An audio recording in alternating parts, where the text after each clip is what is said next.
welcome to another video. Still trying to get caught up after my trip to Minneapolis for the World Championships for X-Wing and Imperial Assault, but I'm gonna blast through some of the RuneWars articles that FFG put out.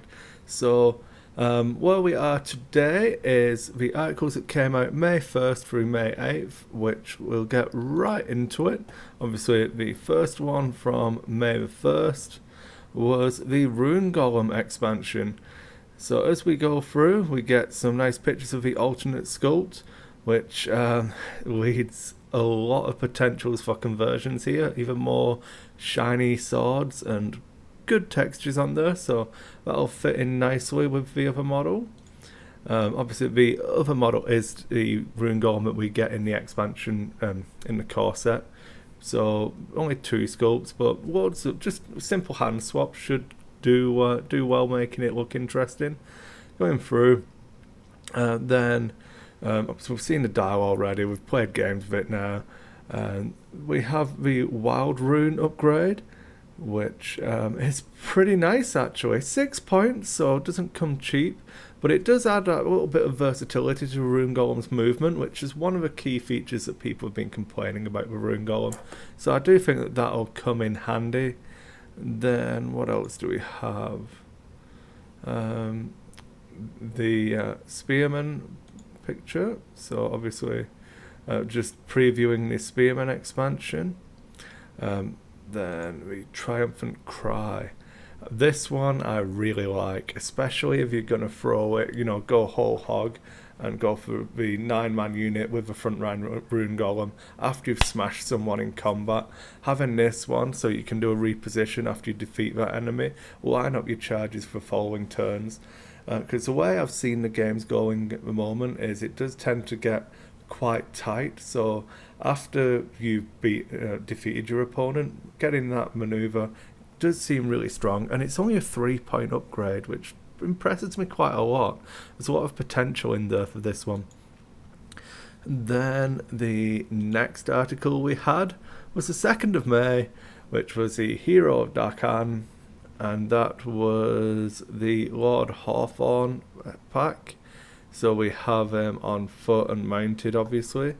As we go through, we'll have a quick look at the card. So we have, for a double surge in melee, you receive 1 inspiration token. So pretty standard across the Daqan. A lot of the units have that.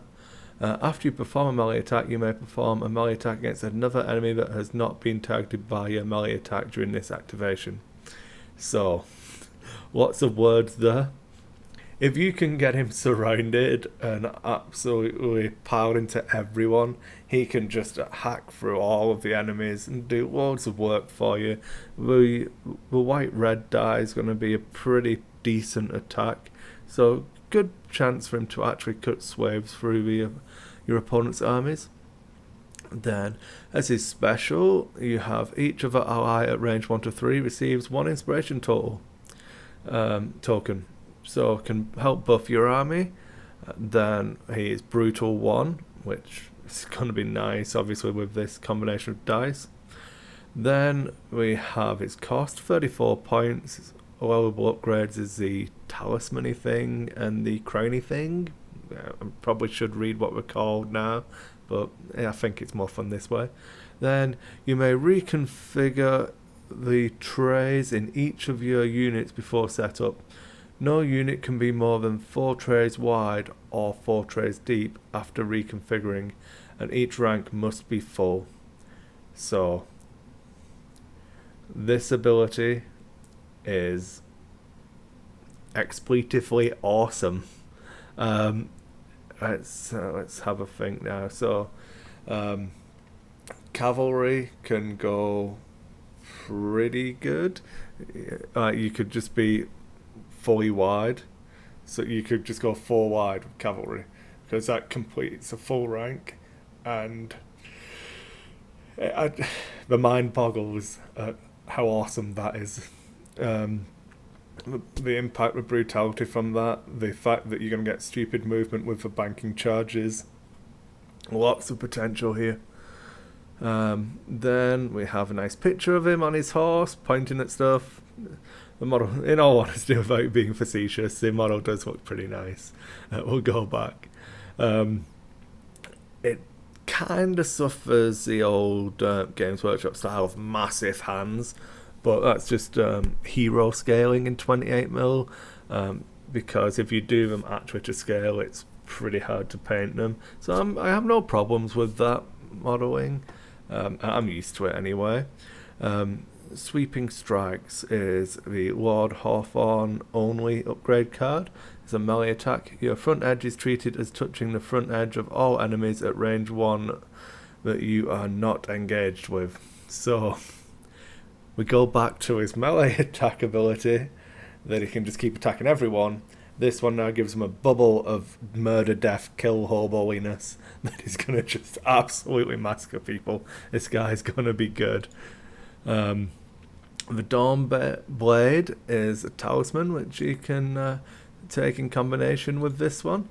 So for a surge, choose an enemy you are engaged with. That enemy suffers damage equal to the threat for each, equal to your threat for each surge you spent. So Brutal gives him threat 1. So if you're just doing it on this one guy, let's go through the maths of it all. This is all, just the combinations are awesome. You spend 2 surges instead of getting the Surge for the Inspiration token, for example. That lets you do 2 damage to an enemy you're engaged with. We go back. You're engaged with everyone at range 1 of you. So you can potentially get him in range of 2 or 3 units and just keep attacking. Every surge you use, you just pile that damage onto 1 unit. It doesn't matter that that's not the unit you're attacking, you can do it to any. So there's loads of interesting things you can do here. And we just go in and we start looking at it basically. But yeah, there's the example of it. He charges in, he has Brutal, so this becomes 2. Then he spends 3 surges and does all of that damage. So yeah, murder, death, hobo on his horse. Then we have the Might of Daqan, Lord Hawthorne only. Your defense increased by 1, which would make him defense 4. He is normally defense 3 with 4 wounds. This one being 4/4 on defense is pretty hard to deal with. Shield of Margoth. I'm gonna go Margoth. After defending against a melee attack, the attacker suffers damage equal to your defense. So again, another combination because of the upgrades there. So you can defend against an attack from someone. They might not even damage you because you've got defense 4, and then they suffer 4d damage. So pretty good. This guy's going to be good fun. I'm really looking forward to trying him out instead of Kiri. He seems like a massive beat stick with loads of fun options. I really like this Lessons of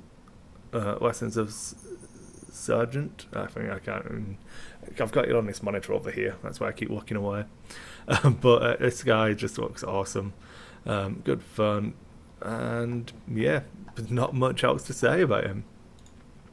Then I was literally chatting with Frank Brooks on Saturday, talking about his return back to X-Wing from RuneWars, and we were going back and forth on the game, and a couple of not fears I had, but well, not really concerns, so maybe more fears, was that the core factions might start to feel a little bit bland as FFG rushes to get the 4 factions out. And then, lo and behold, we have the announcement of one of the units I was saying with Daqan would be lacking. They had no range unit, and we have a crossbowman unit announced. So that allays my fears quite a lot. These guys, again, look pretty damn awesome. We have heavy crossbowmen.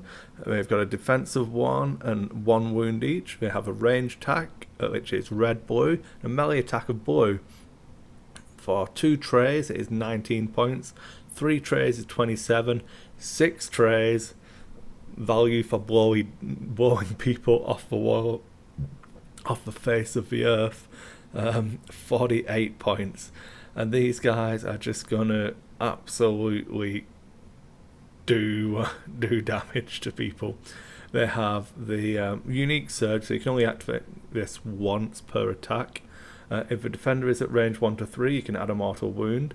They're protected, so while it's defending, subtract 1 from the damage pool. So pretty decent defensive ability, a good unique surge, and yeah, it's going to be good. So then we look at the dials for them. So the basic moves are relatively slow for Daqan. They have the normal modifiers. These guys can charge, which is worth noting. They won't be going quick and they won't be going far, but they can do it. Then you have the reposition, the reform, the rally. They've got the special. They do have a modifier to move whilst they're doing anything else, so you can fire and advance, which is probably my favourite combination of this dial. They've got the attack at 4, which is pretty reasonable speed attack, and the modifier to add damage, so that's really nice, especially considering they're only rolling 1 blue die. That just gives them that little nudge above that they can mix it up if they need to.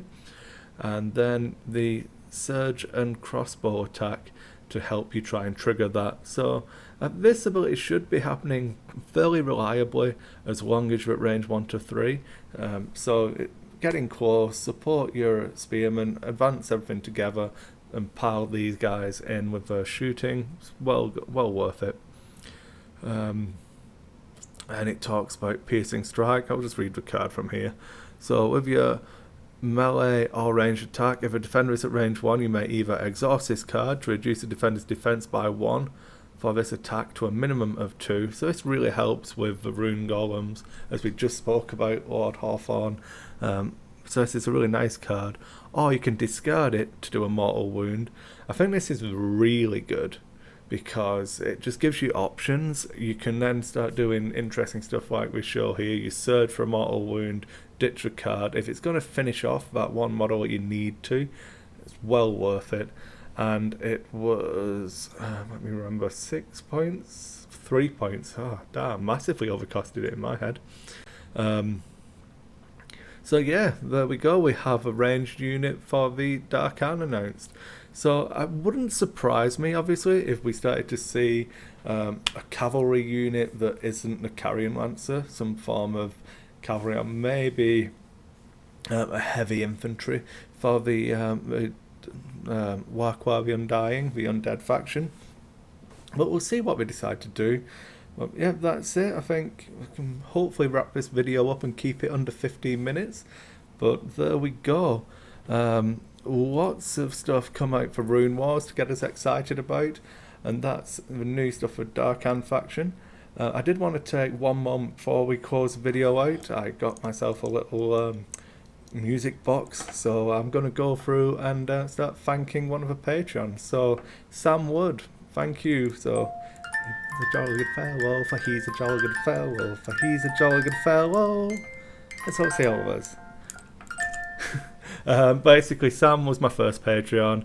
He's been in there since October, so the longest running, and I'm just going to try and get a bit more involved with them. I've asked people to submit me more ideas for any videos you want to see, so if you're interested in getting involved in how the shows work, how the videos are done, what the topics I talk about are, feel free to jump on the Patreon and find it there. I think there'll be a link probably here just about now. And that's it. Thanks for watching, everybody. Hope you enjoy the videos. I'm going to get back on the horse and get a lot more done, so hopefully we'll be caught up by the end of this week and we'll have some new content coming out. I'll get my RuneWars stuff painted up and get more painting videos done, and I'm hoping to have a RuneWars tactics section like I did for X-Wing, but hopefully a bit more exciting, and we'll see how that goes. So thanks everyone, I'll see you on the next one.